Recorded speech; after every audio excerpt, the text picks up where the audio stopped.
Okay, so 25, what do we do?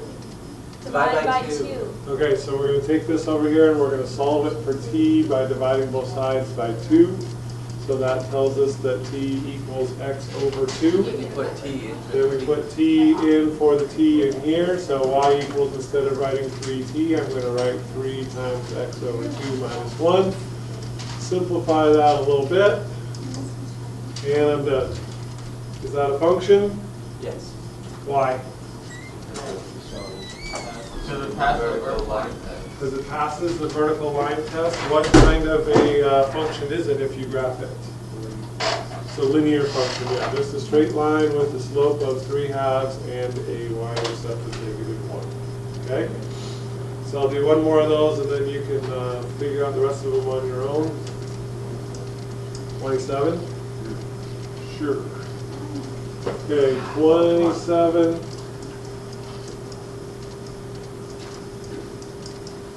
Which one do you want to solve for t?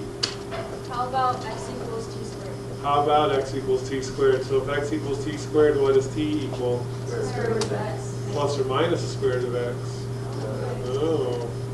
Okay, so t equals plus or minus the square root of x.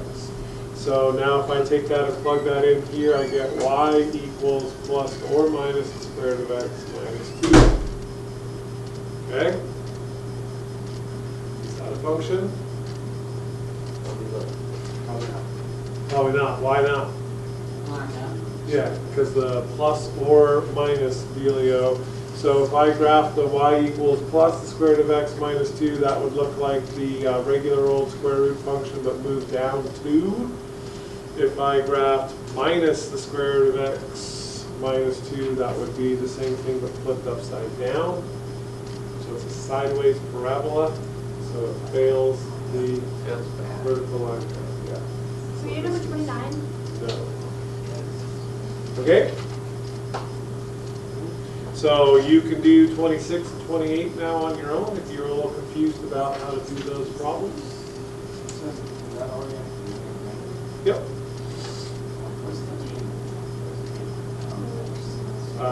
That was more like building the concept. And since we have calculators to do the table basically for us, we don't really have to do it. Okay? All right, so we said 29. Yeah, it's like really hard. Should I make fun of Gabe? Yeah, I won't. I'll just use you as an example. 28, yes, right? Okay, so x squared plus y squared equals 25, and what we want to do is we want to take this and solve it for y. So how do you do that? Oh, how do we know we're solving for y? Because it says find two functions. Yeah, see. Oh, yeah, because your math teacher told you. What did you say? Okay, subtract x squared from both sides. So those cancel, so y squared equals 25 minus x squared. And then take the square root of both sides, so the square root of y squared is y. And then here is the, this is only $100 question, it's a $1 million question because you should all know the answer to this. What's the square root of 25 minus x squared? X minus 5? No.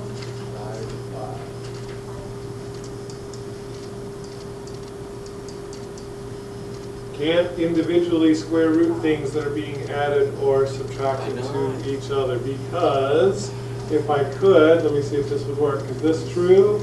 16 equals 25 minus 9. Is that true? Is that a true statement? Yes. Okay, let's square root both sides the way you guys wanted to do it and see if it's still true. What's the square root of 16? 4. What's the square root of 25? 5. What's the square root of 9? 3. Is 4 equal to 5 minus 3? Yeah. Surprising. No. Surprisingly, no. So when you are square rooting things, the only time you can square root things individually is if they're being multiplied together. Okay? If things are being added or subtracted like this, then that makes them a team that has to stay together. Okay? So the square root of 25 minus x squared is square root of 25 minus x squared. But there's a plus and there's a minus, and that's why it said find two functions. One of them is positive square root of 25 minus x squared, and the other one is negative square root of 25 minus x squared. Can we just do, Plus or minus? Just doing that for teaching emphasis. This is how I roll. Richard? It's right up there. Today we're going to learn and use the midpoint formula. We're going to leave that up there until our administrator comes in, and then I'll just change it to something else. Okay, anything else? Yeah, 20, 30. 30? Same thing. Subtract x, take the square root, what? 32. How about subtract x squared, change the signs, and then take the square root? I can't, yeah. I can press the back button.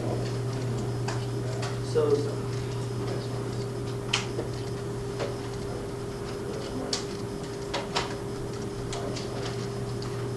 okay, 30 was easy. Was it all plus or minus? Anytime you take the square root, if you have a y squared and you take the square root, it's going to be plus or minus. Y plus or minus a square root. I'm just gonna put these and keep going. I didn't say that. But how do we use